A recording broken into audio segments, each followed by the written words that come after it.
another person with a fluid status that is an anomaly is Eliza Pinckney, Eliza Lucas Pinckney. And she arrived in South Carolina in 1734 and with her family.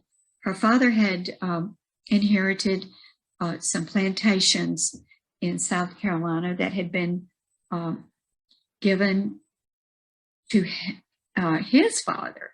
So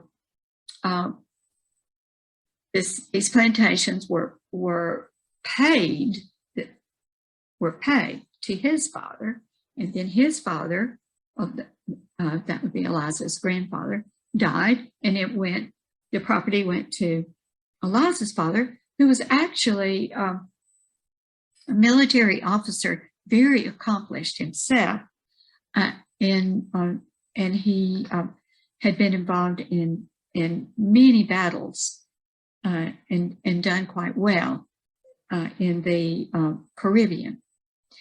But there was peace, and he took his family, and they went to South Carolina to survey and develop the plantations that they had inherited.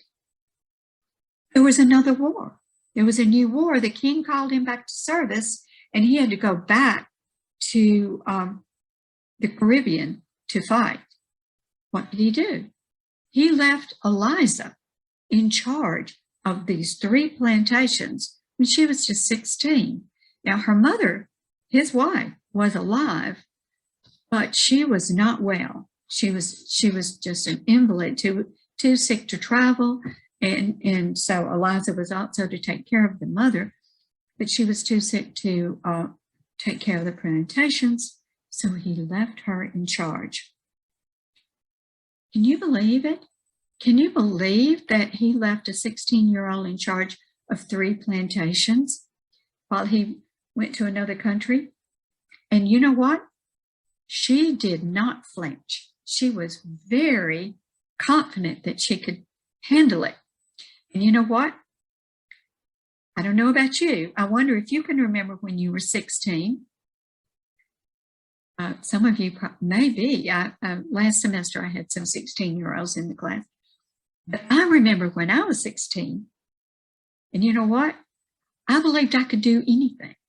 If you had left me in charge of a plantation when I was 16, I probably would have said, oh yeah, I got this. So that's the way she was. She just said, oh yeah, I can do this. And so she took it seriously. She introduced indigo to cultivation to South Carolina. Everybody told her, no, you can't. That's impossible to grow indigo here. But she, with the help of her father, she wrote back and forth to him, told him she thought that it was a shame that the English colonies were having to pay the French colonies for indigo, because all the blue dye, which was made from indigo, was produced in French colonies. And she thought, that's a shame. And so she wrote her father and asked him, why can't we grow indigo? He got her some seeds and sent her the seeds to get it started.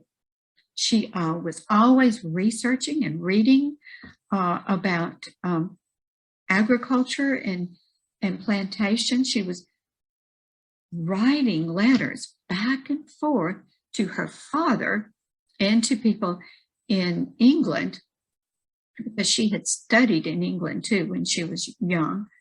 And you know what else she did? She didn't just write letters. She kept a letter book.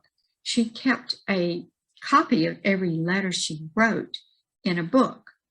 And then she kept all the letters she received in that book. She did it. So it's just part of her. She was running 3 plantations.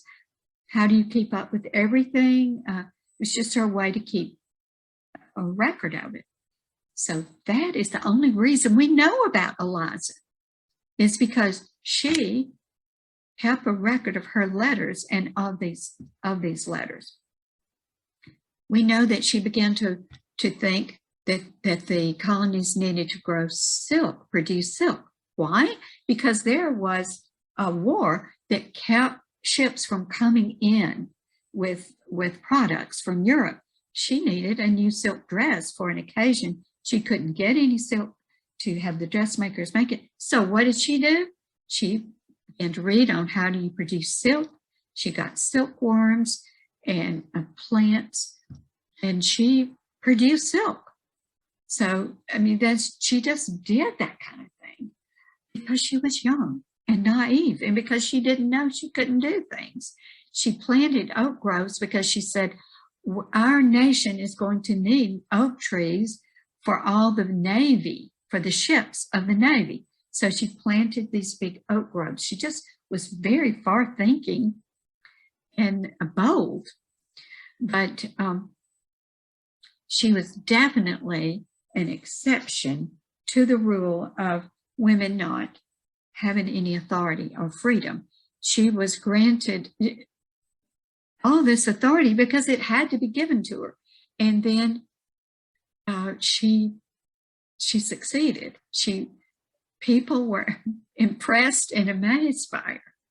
So it just happened. Of course, if there hadn't been harsh conditions, if there had been more people that could have been put in charge, they would have been put in charge. But there was nobody else.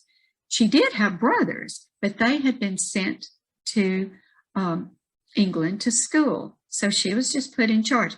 I think her father probably already knew, though. She had probably already shown that she was remarkable.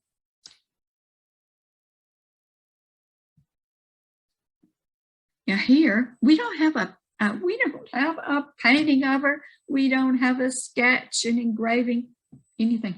All we have is one of her silk dresses. And this is in the Smithsonian. So if you ever go to the Smithsonian, see if you can see it. It's the closest thing we have. We have her letters, which are treasures, and we have her silk dress.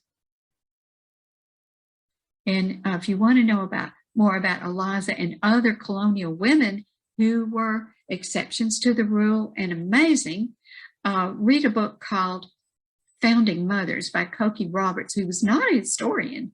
In fact, she was a journalist and a television journalist, and broke a lot of molds in 20th century journalism. But she wrote this book, Founding Mothers. It's historically accurate. She got the help of historians for the research, but it's not deep. It's written like a television journalist would speak. And so it's very good if you want to know more about